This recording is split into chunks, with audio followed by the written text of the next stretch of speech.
Hey Life Groups, and welcome to this brand new Christmas edition of Life Group. We've started a new series called The Way, and I began by blowing a few myths about what we believe around Christmas and the nativity scene. And maybe you guys could open in conversation tonight and talk about some of the misconceptions that you've possibly had around the whole nativity scene, the whole birth of Christ.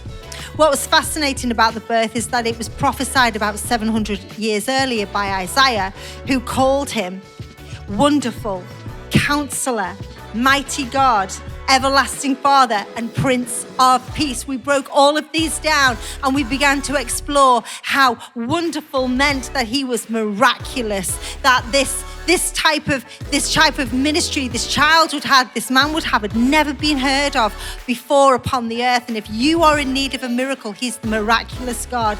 He called him Wonderful Counselor, one who's going to bring direction, one who's going to bring leadership to your life, one who's a strategizer, one who's come with a plan to defeat the enemy. Wonderful Counselor, Mighty God, Lgtv. Remember, we talked about a mighty warrior who fights and defends his people, that God, this baby was going to grow to be one who would fight on your behalf. He will fight the adversity you are fighting. He will fight the giant that stands in your way. He is Lgtv, Mighty God, Everlasting Father. The word Father gives us imagery to his relationship with us as people, that he's loving and he's kind and he's generous and he's warm and he's welcoming. And everlasting means without end, like who he is never going to end. And Prince of Peace, well, Prince of Peace, he's going to bring a peace to this world that the world has never known. We only know peace when life is in order, but he's going to bring peace even in the midst of our disorder.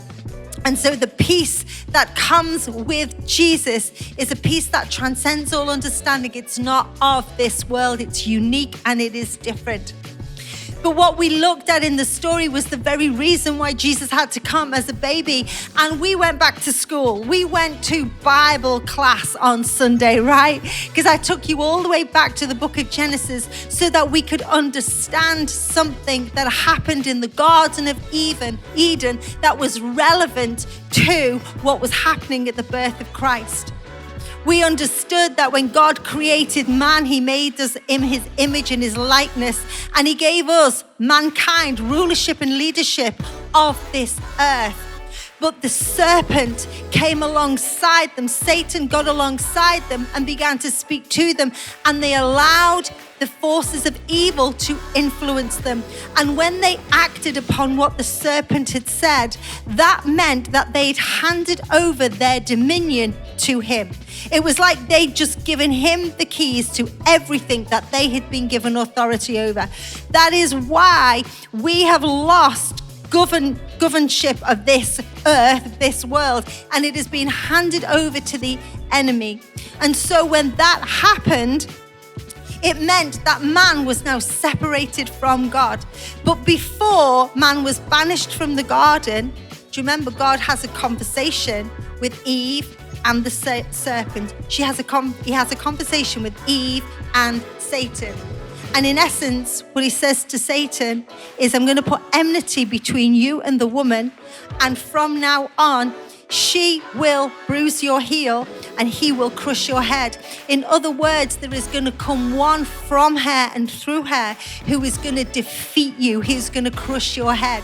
What Satan didn't realize was the way that God had made woman with a reproductive system, and her womb was going to be the very vehicle that he would bring forth his salvation plan. So Jesus had to be born as a baby, because on the night that he was born, Satan will have realized this is the fulfillment of the word spoken in the garden.